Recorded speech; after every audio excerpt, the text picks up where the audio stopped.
Amdanga block Trinamool Congress আইএনটিটিউসির পক্ষ থেকে 21শে জুলাই ধর্মতলা শহীদ সদনে যাওয়ার জন্য ব্যানার টানানো হয়। সেই ব্যানার রাতের অন্ধকারে উধাও হয়ে যায়।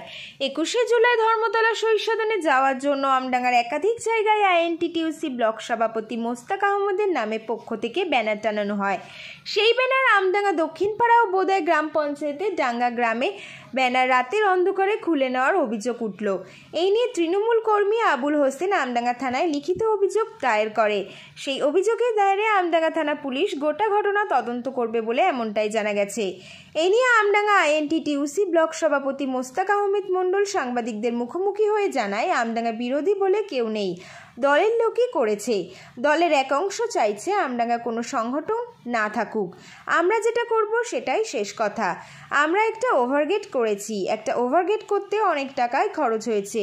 আমার তো মনে হয় এইসব কাজ যারা করছে আমরা আতঙ্কে আছি, কোন দিন রাতে গাড়ি লাগিয়ে ওই গেট ভেঙে দেবে বলে আমার সন্দেহ হয়। আমরা আইএনটিটিউসির পক্ষ থেকে 21শে জুলাই উপলক্ষে মমতা বন্দ্যোপাধ্যায়, অভিষেক বন্দ্যোপাধ্যায়ের ছবি দিয়ে আমরা ব্যানার করেছিলাম। সেই ব্যানার আমরা একাধিক জায়গায় টাঙিয়েছি। বেশ কিছু জায়গায় আমাদের ব্যানার ছিঁড়ে, আমাদের আইএনটিটিউসির ব্যানার ছিঁড়ে দিয়ে অন্যান্য সব তৃণমূলেরই ব্যানার লাগানো হয়েছে। কিন্তু জায়গা তো আমডাঙ্গায় ফাঁকা অভাব নেই, প্রতিটা জায়গায় ব্যানার লাগাতে পারে। কিন্তু যে আমার আইএনটিটিউসির ব্যানার ছিঁড়তে হবে তার তো কোনো মানে নেই।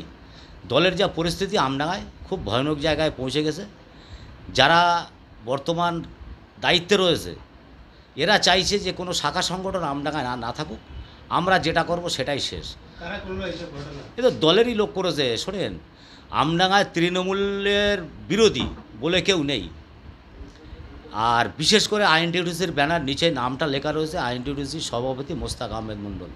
এই ব্যানারটা সিপিএম এবং বিরোধী যারা, তৃণমূল বিরোধী যারা, কারোর ক্ষমতা নেই ওই ব্যানারটা খুলবে, ছিঁড়বে এবং ছিঁড়ে ফেলে দেবে।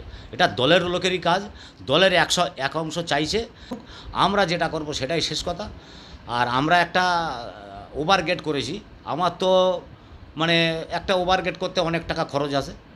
আমার তো মনে হয় যে যারা এইসব কাজ করছে কোনো দিন কোনো গাড়ি বাদিয়ে কিংবা ওই ওভারগেট না ভেঙে দেয়, কি ব্যবস্থা নেবেন? শোনেন, আমরা দলকে জানিয়েছি 1 নম্বর। দ্বিতীয়ত আমরা কে বা কারা ছিঁড়েছে আমরা একটা থানায় পুলিশের দ্বারস্থ হয়েছি। পুলিশ প্রশাসন নিশ্চয়ই তার তদন্ত করে উপযুক্ত ব্যক্তিকে উপযুক্ত সাজা দেবে। যে খুলেছে দলের ব্যানার সেটা ঠিক আছে, যে খুলেছে সে খুব খারাপ কাজ করেছে, তাকে ধরে উপযুক্ত তাকে শাস্তি দেওয়া উচিত। এর বিরুদ্ধে কি ব্যবস্থা নেবেন আপনারা? এই বিরুদ্ধে যে করেছে তাকে যদি ধরা পড়ে তাকে কঠোর শাস্তি দেওয়া উচিত। কারা করতে পারে এইসব ঘটনা? এটা তো আমি ঠিক ধারণা করতে পারবো। বিরোধী দল বলে মনে হচ্ছে না। তো বিরোধী দল কে আছে এখানে? এখানে সবাই টিএমসি করে। তাহলে কি গোষ্ঠীদ্বন্দ্বের এরকম কোনো ব্যাপার? না, তাও আমি বলতে পারবো না। আমি বিগত 9 তারিখ রাত্রে ব্যানার লাগাই সন্ধ্যার দিকে। তো বিগত 13 তারিখ নাগাদ আমি সকালবেলা দেখছি হঠাৎ আমার ব্যানারটা উধাও। ঠিক আছে, ব্যানার আছে। পরের দিন দেখছি ওখানে আমডাঙ্গা পঞ্চায়েত সমিতির সভাপতি আনিসুর রহমানের নামে ব্যানার টাঙানো। আমার ব্যানারটা উধাও। আমার ব্যানারটায় কী লেখা ছিল? আইএনটিটিউসি প্রচারে আর কি 21শে জুলাইয়ের প্রচার সম্বন্ধে লেখা ছিল। ওখানে আইএনটিটিউসি সভাপতি মোস্তাক আহমেদের নাম ছিল। এই হলো ব্যাপার। দেখলাম আমার ব্যানারটা উধাও, ওখানে আনিসুর রহমানের নামে ব্যানার পড়েছে। খুব ভালো। এখন কে বা কারা করেছে সেটা তো আমি বলতে পারবো না। আমি আমডাঙ্গা প্রশাসনের দ্বারস্থ হয়েছি, আমি লিখিত অভিযোগও দায়ের করেছি। প্রশাসন আইনগত ব্যবস্থা নেবে। আমি এখান থেকে রাত্রিরে বাড়ি গেছি ওই 12টার দিকে। রাত 1টার সময় আমাকে ফোন করছে আমার এক দিদি, এখান থেকে বাড়ির সামনেই ছিল তার। বলছি এরকম ব্যানারকে মোটরসাইকেল করে ছিঁড়ে নিয়ে চলে গেছে। তা আমি রাত্রিরে যার ফোন করলাম, 2-1 জনের রাত্রিরে ফোন করলাম, 2-1 জনের ফোন তুললো, বাকি প্রধানেরও ফোন করেছিলাম, কেউ তুললো না। ঠিক আছে, এই একটুকুনি। সকালে এসে দেখি যে আমার 4টে ব্যানার ছিল পাড়ার মধ্যে, 4টের মধ্যে একটাও নেই। কারা খুলতে পারে এসব? এটা খুলতে পারে, আমার তো সন্দেহ আছে। ব্যানারটা আছে 20 দিন আগে থেকে লাগানো আছে 21শে জুলাইয়ের জন্য। ব্যানারটা এরকমই ছিল। এদিনই 15 তারিখে এমএলএর পার্টি অফিসে মিটিং হয়েছে 21শে জুলাই নিয়ে, মেম্বার সমেত। 16 তারিখের রাত্রিরে ব্যানারগুলো নেই।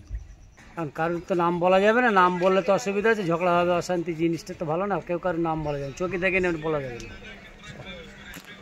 আপনারই তো বাড়ি এটা? আমার বাড়ি। এখানে কারণ আমার টাঙানো বাড়ির থেকে কে খুলে নিয়ে গেছে আমার বাড়ির লোকও দেখতে পাই না, আমরাও দেখতে পাই না। এখন আপনার আমরা নাম? কি করে বলবো?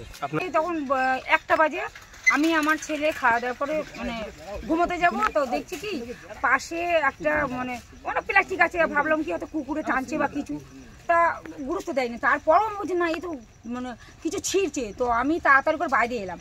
বাইরে এসে দেখি কি ব্যানারটা মানে মোটরসাইকেল এসছে, ব্যানারটা ছিঁড়লো, ছিঁড়ে নিয়ে তাকে আমি কি দেখতে পাইনি, ব্যানার ছিঁড়লো হাতে করে নিয়ে মোটরসাইকেল ছেড়ে চলে গেল। তারা কারা? তারা কারণ সেটা মানে জানি না, আমি ছিল তুমি রাতের অন্ধকারে নিয়ে গেছে। হ্যাঁ হ্যাঁ। তারপরে আমি জিয়ার আলী ওই দাদারে আমি ফোন করলাম যে দাদা এই ব্যাপার, ব্যানারটা কেনা মোটরসাইকেল এলো ছিঁড়ে নিয়ে চলে গেছে।